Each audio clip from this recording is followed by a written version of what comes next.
You trained with, who was it? Anderson Silva. That's That got to was be like one heck of an experience.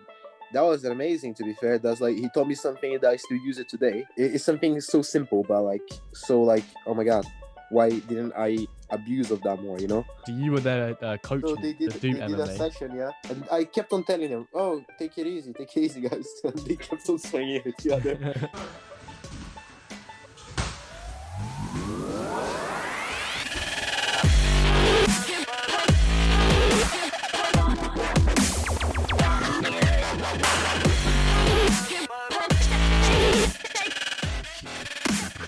Upcoming MMA fighter Jeffrey Upcoming Almeida. MMA He's got a Sounds better. 6-0 record so far. He's here to talk about MMA and all the things to do with it. Jeffrey, what is your history with fighting? Like, what got you into it? What was the thing that really inspired you to start fighting and sort of getting towards this goal of eventually being in the UFC? So when I was a kid, like in Brazil was like the schools were, I wouldn't say like normal, like there wasn't as easy as here. You know what I mean? Kids can be quite mean as a kid, And back then it wasn't really called bullying, or like they didn't really like have, it was just a kid taking the piss out of you, or like, banter. Yeah. You know what I mean? And then some kids used to get physical with me, and I used to get upset because I couldn't defend myself. You know what I mean? Sometimes I used to feel the injustice and be like, man, I wish I could do something. I would feel angry and want to fight back, but always lose. So then I started doing like karate as a kid, as most kids actually do karate, like from very young. Yeah. From there, I started to notice that even though I was doing karate, it wasn't really working. Like I would still lose fights. I started when I was 9. I firstly did karate in a club in Brazil. And that club, it had like a bunch of different martial arts. So it had boxing, it had judo, it had was it capoeira. Capoeira was the one that I mainly went for after karate, because karate wasn't that, how do I say, punching there. It wasn't really teaching me much. You know what I mean? Maybe I was just like a bit close-minded about it. When you're young, you don't really like. It was quite. I felt it was quite boring. I was a bit impatient as a kid as well. I still am, to be fair. And then I started like doing one martial art after the other until I got to Sanda and Kung Fu, which was like the one that I could actually fight, like hit another person. You know what I mean? And that's when I actually like, oh yeah, this is real fighting. So was this when you moved over to England, or were you doing all of this in No. Brazil? No. I was about 13 when I moved to England. I did a few more years of Kung Fu, and I did a few competitions as well. I got to green belt on it, and then I moved to England. Nice. When I moved to England, I could speak no English. I don't know if you guys could remember. It wasn't that bad. It wasn't that bad. No, it wasn't. It wasn't that bad for like later, a few years later, when I started to learn. But in the beginning, it was very like depressing. Like you can't communicate, you can't say what you're feeling, or you can't, I don't know, even ask a question. Where's my classroom? Like, you know what I mean? Like, yeah. And it was like something new because it's like a bit of a culture clash. Brazil have like a very specific kind of culture. You know what I mean? You come here and you're like completely different. I thought it would be like America, to be fair. Oh, really? Yeah, I really thought it would be like America, but I got here, it was like completely different. Completely different. So what was the sort of reason that you moved over to England? Main reason was my dad, and because like once I started to get good at martial arts, like those trouble as a kid started to get a little bit worse because I could actually hurt people. My mom was a single mom after my dad left to America, and then he moved to England. And then she said that you're going with your dad, you need more discipline. And also because it's a great opportunity, learning English. Was Hove Park the first school that you entered? Yes, Hove Park, the first school. Oh shit. School was pretty boring for me, when you can't understand what the teachers are trying to teach, when you can't really socialize. Like since I was a kid, I always had the ADHD. So like staying quiet, staying like without doing anything is a little bit harder for me. You know what I mean? How did you find sort of the secondary school experience? Just throughout it, was there? After I learned English, was great fun. Oh yeah, nice. It was great fucking fun. Yeah. I remember there was like a few kids that they used to be like the hard ones for the year, and I used to look at them like, he's a pussy. It's like I'm not gonna say that because like this is not my country. I don't know the people very well, But you don't say those things. But like it's like it's much more chilling here, I would say. You know what I mean? In Brazil, like in trouble, like some people it might be like traficants or even kids of traficants, and yeah, with guns around, you can get popped literally. Oh, Oh, that sounds fun. That Yeah, sounds really it's great. much more like scary and paranoid. So you're more like, This country must have been like nothing to you, considering if people were walking around with guns that you could kill anyone on sight. yeah, Here, like of I course you have mean, guns every day. Like there is guns, and you mm, can get a gun. Yeah, you can get, which is like pretty easy to get a gun in Brazil. But like, mm. you just gotta be careful what you do, because those traficants, they and people that have guns and things like that that are illegal, they don't really want attention. do you reckon that was a part of a reason why you moved to England as well, because of how Yeah, of dangerous? course, man. Like Yeah. because how dangerous it can get, and like also like more opportunities here.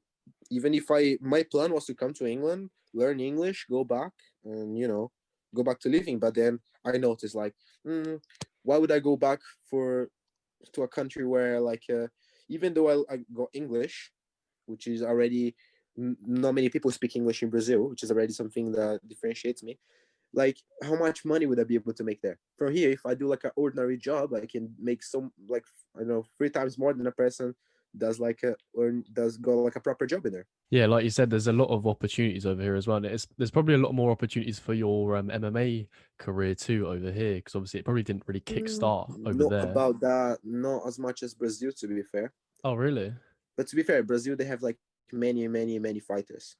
You know what I mean? Oh, Fighting is in our blood. We have like many MMA fighters, jiu-jitsu fighters, which is like the circuits there are very, competitive. Like there's so many fighters, because kids like me, you don't have what to do as a kid. You don't have like a fucked up PC to play on. You go to the gym and you beat some people up. is there any like particular fighter that sort of inspired you to go down the MMA road? Oh man, there was many, to be fair. Like one of my favorite ones used to be Jose Aldo before the by McGregor. I remember. Oh, I put him so much shit in school back then. Michael, I remember. The fucker used to be. Yes, no. Before this call, I was telling the guys about that. Like, you two kept on debating on who would win because Michael used to live in Ireland for so long, and obviously you're Brazilian, and so it was just an easy matchup. Oh God, he wouldn't shut up after McGregor won. That's passion Yeah. though. That's passion from both sides. It's passion that like you want your fighter to win because he's from your country. I think that's cool. Yeah. So the clash was Yeah. probably quite interesting. That's the thing that differentiates fighting from football. You know what I mean? Like, for example, we had like Neymar from our country, and it's like, oh, he's playing like Real Madrid now, or where he's playing now? PSG. I thought he was like our country. You know, why you going with the other teammate? Like, you know what I mean? Like, Would you say fighting is the primarily like sport in Brazil? Football is still the primary sport You reckon? because it's easier to get into. Yeah. Takes balls. Maybe soon, Jeffrey, you might be able to carry the flag and bring it to every sport. I'll make a special flag for me, like a half English, half Brazilian flag. Yeah. To be fair, on the topic of like famous sort of mixed martial artists who are very well known for their talent. I think I remember, if I'm not mistaken, a couple of years back, you trained with who was it? Anderson Silva. Yeah, dude. That's That got to was be like- one heck of an experience. That was amazing, to be fair. That's like, he taught me something that I still use it today, which is like made a lot of sense the way he explained it.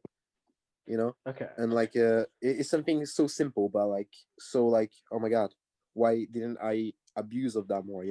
But like Anderson Silva, he was like such a funny guy. I remember like we were all waiting in the mat for him to arrive. He popped his head out like this, like he's like the guys in, and everyone starts laughing. And then he comes in, and Jesus fucking Christ, his hand is ginormous. It's like he could cover like my head, all of my head. Wow. Like it's like a tennis ball, Jeez. Oh yeah. His hands are massive, G. Like, and like he was tall as well, like skinny, long arms. I'm like, man, this man is like made for the sport. You know what I mean? Like long reach. He's black belt in jiu-jitsu, like under the Nogueiras. He's like done kickboxing and Muay Thai for ages. He's a deadly fucking striker. He's a shame he retired now, though. Yeah, no, he was Like- a legend of the sport. Like literally one of the best, if not the best, to be fair. How did you get in contact with him to like be able to train with him? It was from my coach, to be fair. Like my coach trained in under. He did like shoot boxing in Brazil, which is it was like Anderson Silva's gym, which is like he got to meet him, and like he came to England for a seminar, and my coach was friends with the guy that was hosting the seminar. Also, a little bit friends with Anderson, and yeah, he managed to sneak us in. You know, That's but that sick. was like Brilliant. so good, man. I bet that was so good. surreal to see like a professional, like, because he was a champion, wasn't he? At one point, was he not? Man, they're champion. They're fucking Yeah. champion. Yeah. He used to make like professional MMA fighters look like drunk brawlers, you know. Literally, he used to like just drop them, and everyone was like, "What?" So Like, did that that like? guy? So did meeting him, did that like sort of boost you to want to get to his sort of level? Yeah, definitely. Like, he really influenced my style a little bit later, because like in the beginning, I wasn't very good with the striking aspect of MMA. You know, it was like a little bit rusty because of the style that I used to do. You know, I used to do kung fu, so it's like a little bit unorthodox kind of striking. You know what I mean? And then I started doing jiu-jitsu, and they had movement tips that he gave me. Also, the footwork tips helped me a lot later on getting my takedowns. You know, the one thing is like starting the fight and having to take to the ground. Another thing is actually doing. You know, because he's gonna be trying to pound your face when you're trying to get close. You know, to hit in the face, and you got to be able to avoid those shots and get in. There's no running. Have you been able to use any of like the techniques or anything that he taught you in the fights that you've actually had? Yeah, I definitely have. I've been using Like- most of them. Like what? I used one. There is like a four called it's called the sidestep. Sir? Sidestep, Okay. which is like fucking useful to avoid like when people are charging at you straight. It's like a trick that you do with your feet to get out of the way. It's simple, very simple to be fair, but like very fucking effective. You know, it's like a bull is coming, get out of the way. It's coming straight. You know. I'll have to do that course, next if you- time me and Dan are sparring. Oh, Imran, don't even, because they Well, knock you you out, bro. you Actually, know, okay, I mean, No, so, I I mean, want- the canvas is pretty similar to your face, You know- Dan. You Imran, spent plenty of time down there. It's okay. It's all right. Jeffrey, I You want to just ask you a chill. question about what them two are talking about, because obviously you were there coaching So they the did Duke they did a MMA. session, yeah. Yeah. Yeah, we did a couple of sessions. They both were learning, you know, and I put them to spar together because I thought it would be like a friendly spar. But sometimes when he goes to friends, and when you like a friend, you still ain't gonna give it in to your friend. You know what I mean? And I kept on telling them, "Oh, take it easy, guys." And they kept on swinging at each other. It's Yeah, we just because like kept swinging. because they're beginners, they don't have many options apart from swing with all your power. You know what I mean? But like you have to take it easy, otherwise you can't do it for too long. You know what I mean? Yeah, Your of course. body, your head gets damaged. You know what I mean? It was actually nearly 3 years ago that we done that. Push your body as well. That's it. Just the head and body. Just don't work. That's it. Nice. Keep going. Hands up, Imran. Hands up. Protect your face. That's it. Nice. Hands up, hands up. Go. Head movement. It's just, yeah, you know which side to go.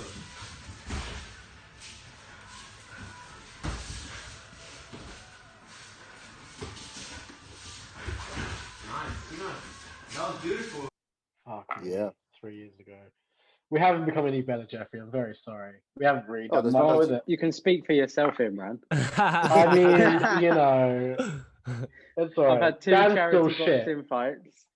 That's the It's thing, still that's the shit. thing. Would you believe it? When you're learning with a training partner, yeah, sometimes he's gonna learn something that's gonna beat you, and he's gonna use against you, and sometimes you'll be annoying.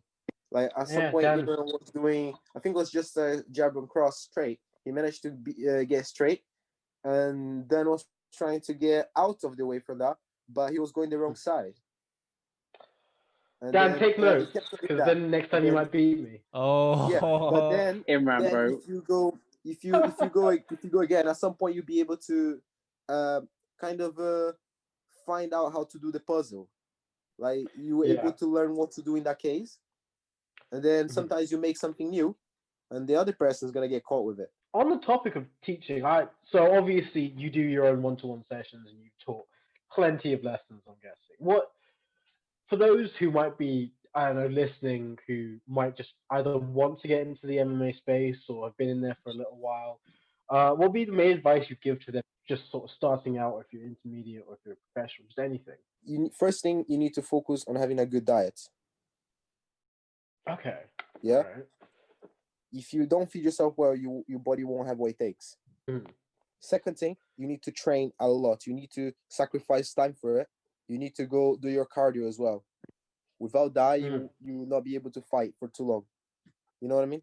And MMA is a different kind of cardio. It's not like a boxing cardio. If you get like a person that's like a sprinter or a long marathon runner, you won't be able to last in jiu-jitsu because it's very specific cardio. MMA more because it mixes it up. It mixes up two kinds of cardio together. Okay. Well, fair Imagine enough. if I put a barbell on your back, or like a very heavy weight, and I make you run for 10 kilometers. That's very specific. You know what I mean? Yeah. Both cardio and strength. So I'm quite curious because obviously I'm a new personal trainer and I'm obviously quite into fitness. What sort of like training like programs and dieting were you actually like having to do for your training?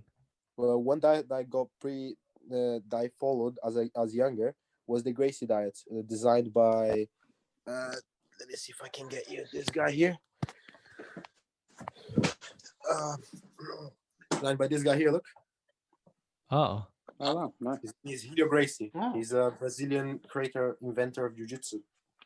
Bloody hell. Oh, cool. He's a 60 kg guy that fought people that were like 100. Wow. Beat them, choke them out. So what sort of things did you have to eat in this diet? Because I've never heard of this diet before. The diet is basically trying to reduce acidic things of your body. Oh, yeah, okay. Gluten, anything that's not that's gonna do any kind of bad you shouldn't have. You know what I mean? If you break elements, food down, you get like the principles. For example, if you get sugar is a molecule of glucose and fructose. Fructose fructose without fiber can be very bad for you. And people even say that it causes cancer. Oh wow. Yeah. So what's fiber? Imagine like you eat sugarcane. Yeah. You get the sugar, the sweet of it, and you get like the hard part, which you can digest. That's the fiber. Now, when you get the juice of the sugarcane, that fiber stayed behind. Ah. You know what I mean? Yeah. So imagine how many sugarcane you have to eat to have like this much of sugar. Probably like a lot. Yeah, a lot. Yeah, a lot. You get all that fiber in your body. When you eat apples, they have fructose, and you also have fiber, which you digest with, which you helps you kind of counter effect the sugar. Balance out. Oh, okay, cool. And now, bread, things like that, they are very like complex carbs. Yeah, they are not so good for you because like your body, they basically a lot of energy. And most of that energy your body ain't gonna use. At least not for the next 10 minutes. Your body ain't gonna use that, so it stores it. Then what was the sort of training that you had to do, like the exercise? The exercise has to be like high intensity exercise. So it's a mix between punching, kicking, push-ups, sit-ups, wrestling, which is very tiring as well. You know what I mean? And running, a lot of running as well. How often did you have to do the running? And how far would you run? Usually 10 kilometers. Wow. Which is like when I do more than that, my knees start to hurt. Oh. Well, I mean, I don't blame you. So I try to do so 10K is a cut-off point. So I like to do more on the pads. It's better for because you don't force your knees so much. If you do like 100 kicks in a pad or in a bag, it would be the same as running for a while. You know what I mean? Of course, like if you have to kick a lot to make it 10K, for example. Go take it back a little bit to sort of you fighting in terms of your current record is 6-0. Am I right in saying that? Yeah, semi-professional record. Semi-professional record. Haven't taken an L yet. Hopefully, never will. Yeah. I want to kind of delve into the mental game that is fighting. Obviously, like you can spar with anyone, and that's pretty chill. You learn a lot from it, but it's something different when I guess you get out in the octagon with however many people watching you and the lights are on you. Yeah, it is much different. Like Like, have you ever been to like a concert? No concert. Like a theater. Yeah. Yeah. Like you do like I don't know, drama or something like that, and when you get up Yeah. and you feel the heat of the Olaforts, you know, of the lights that are on you, you feel like a bunch of people, you know what I mean? It's like a hell of a pressure, you know what I mean? Yeah. And then it's like Yeah. you get in there and you make your walk to the cage. You try to look as cool as you can, you know what I mean?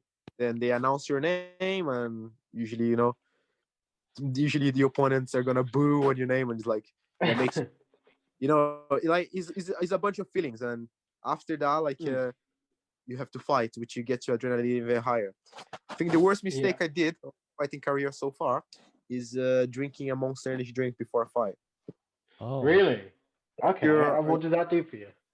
go more. I only drank a tiny bit of it, man, like a tiny little bit, and it basically what it done, it made my heart rate higher, and then my heart rate was already going higher because of all that pressure of going in, you know, lights on you, fight someone, you know what I mean, and hopefully win.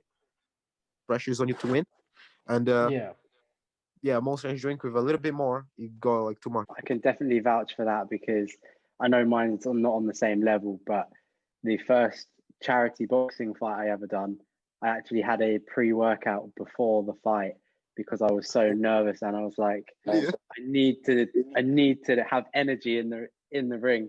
So I had the pre-workout, and I was feeling great to start with. I was like, yes, I will be fine. And then second round, nothing. Yeah, you can't, when you're fighting, you must be smart. You can't use everything. What energy drinks intend to do is make you use everything without choice. Do you have any like rituals you do to calm you down before a fight starts? Is there anything in particular that you have sort of set and planned?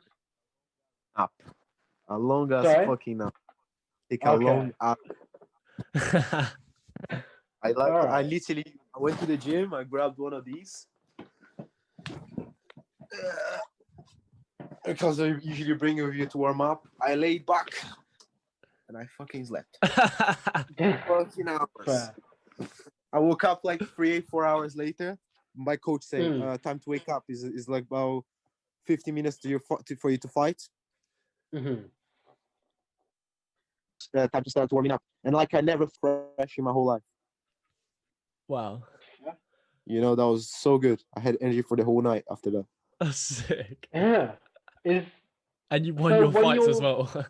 Huh? Yeah, exactly. And you won all your fights as well because you slept before. Oh man, I noticed that on my fourth fight. If I take a little nap before, it helps my energy levels. You know what? But I mean, if it's working, keep doing it. Keep having a little rest before. It's obviously... why not? Like it's a long fucking process. You have to get there like before the show fucking starts to do the medicals, to do the like photos or interviews that they do. And then after you have to wait until everyone fought. If you're the main show, you're the last one. Have you ever gotten into a fight and like obviously the lights are on you and everything else, and there's been a moment in which you've been rocked or knocked down? I've only seen a couple of your fights. And for the most part, the ones that I have seen, you've been very dominant in. But has there ever been a time where you've kind of like got knocked down or got rocked? And how do you how do you get back to a place of confidence where you can show both the referee and your opponent that you're still willing to fight and you're still willing to give it your all? As I said, once I had the Monster Energy drink, and like my goal, I was fighting this guy, which was like a good striker.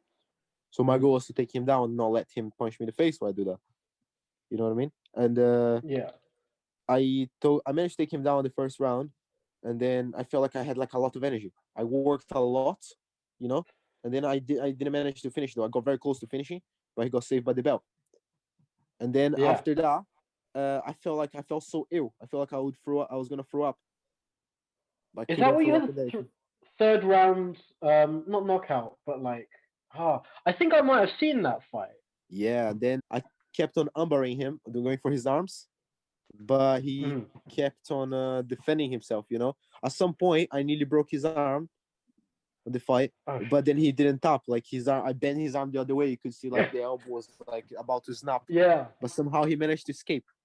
You know? Wow. Oh, fuck. Yeah. Yeah, that was like a tense moment. You know, like you throw your best to someone, it's like, oh shit, it's not enough. Yeah. It's like, oh my god, I want to give up, It's like, no, I can't think that, Mm. and then back to fighting. You know? Yeah. So before you like entering in like all of that stuff, do you have a sort of do you already analyze how their fighting style is, Oh yeah, and like then do you go in with a game plan? usually the training camp, we have a rule in our gym. You don't fight unless you're ready to fight. Sorry, some people say, oh yeah, I'm gonna get fights to train for it. No, no, no. You train for it and then you get fights. Yeah. Okay. So I'm already training fucking hard.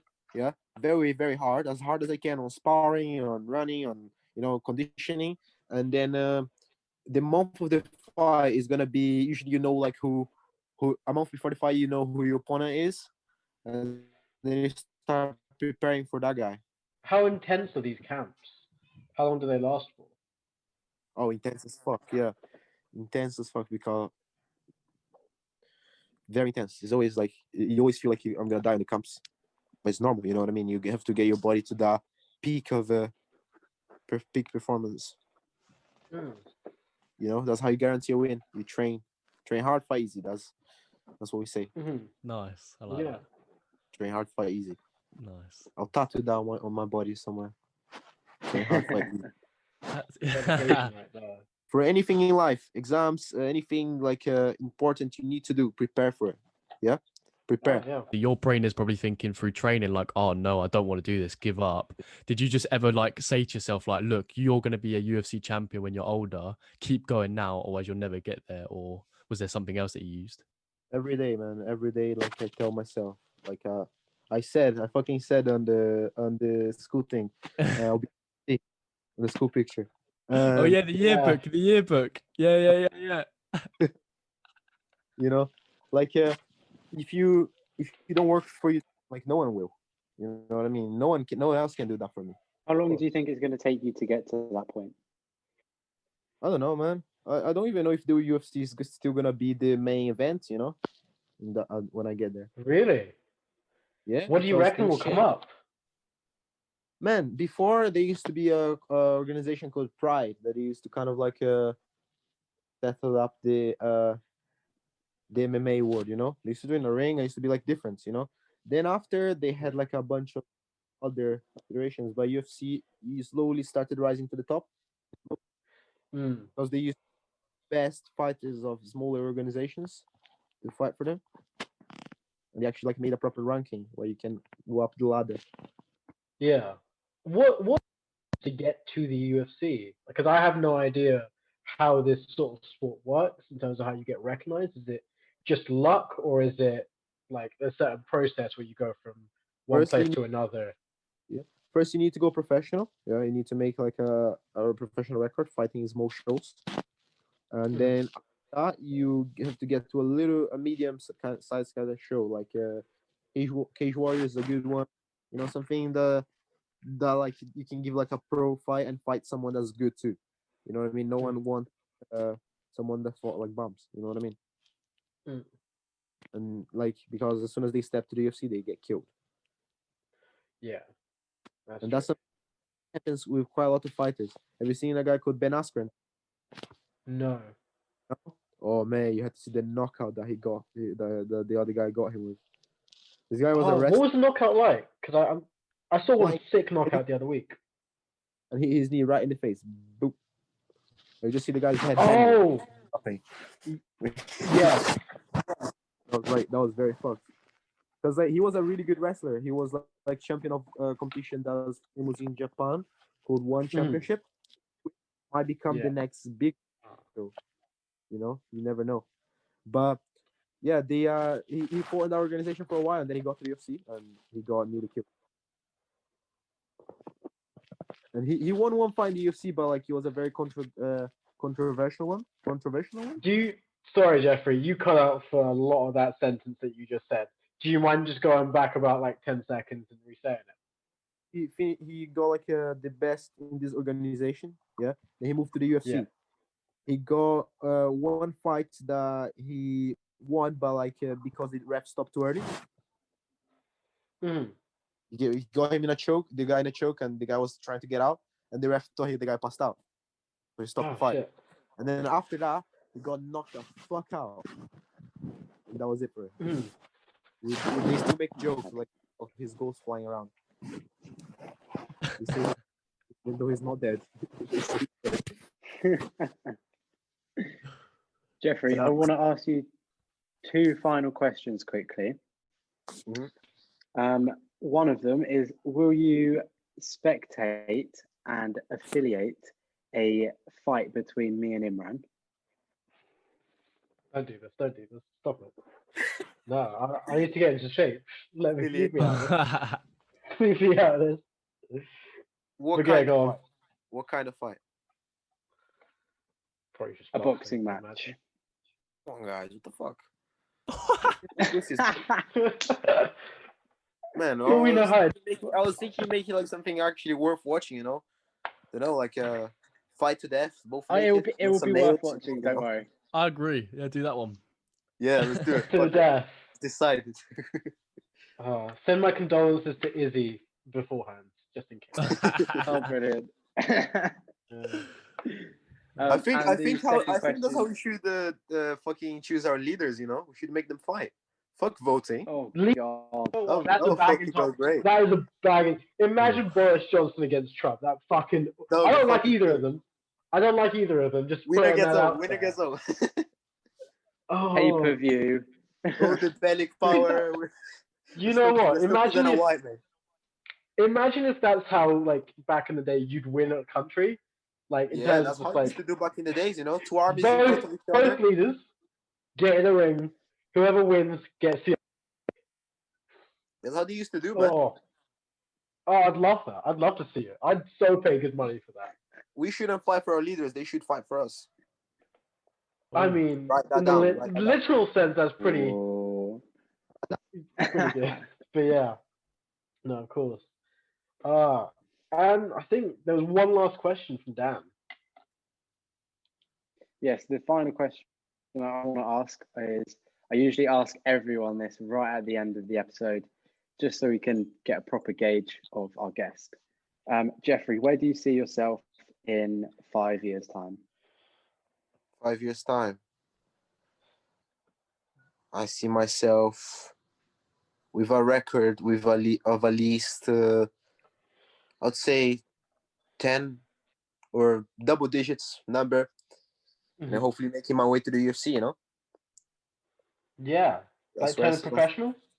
Definitely. I have already like a good professional record by them. Nice. You know? And then, yeah, hopefully kill some, be able to battle some guys in the UFC too. Well, here's the hoping, right? I might have to do a mad weight cut though, because I'm sure as fuck. I'm like for bantamweight. You'll be alright, man. Well, Imran, I've got a question for you, yeah? For you guys. Yeah, go on, man. Would you fight female MMA fighter?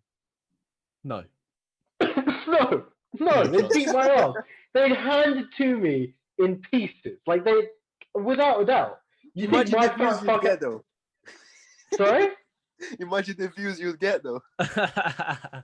That'd be sick. No, my fat ass trying to find someone who's very fit, well trained. To find out how many views you got. I mean, I don't care if they're female, male, or whatever. They're still gonna hand my ass to me. Yeah, no. It doesn't matter what gender or what if they're an MMA fighter, that's it for me. I can try. I can definitely try, but no, I'm not. I mean, maybe I'd do it for views. Maybe I'd do it for views. How long do you think you'd last? Me? I'd give it a solid minute. You know? I wouldn't give it a minute. No way. No way. Let me I would run. 20 seconds. You'd last 20 seconds with a grappler. Okay. Because they have to take you down. And you'd last probably like less than 10 seconds with a good striker. I'm backing myself with 1 minute. 1 minute. Just 1 minute. 1 minute. No, I would. Imran, I would run. I wouldn't fight. No, Imran, I would run. I would try and... You can run. Yeah, they're a lot fitter than you, which isn't like being They run smart. faster. They're a lot fitter. They would catch you, bro, and it'll be game over. Oh, I just try and avoid submission at every cost. He's gonna have some nightmares tonight. It's just gonna be him running away, like, get away, leave me alone. Yeah. All right. Well, I think with that, that's it. I reckon we can end off the podcast there, my guy. I guess we'll do the outro. Well, thank you everyone for watching. Like and subscribe if you fancy it. If you've enjoyed this episode, all of Jeff will be in the description. Keep an eye out for him. He's going to be up and coming sometime soon.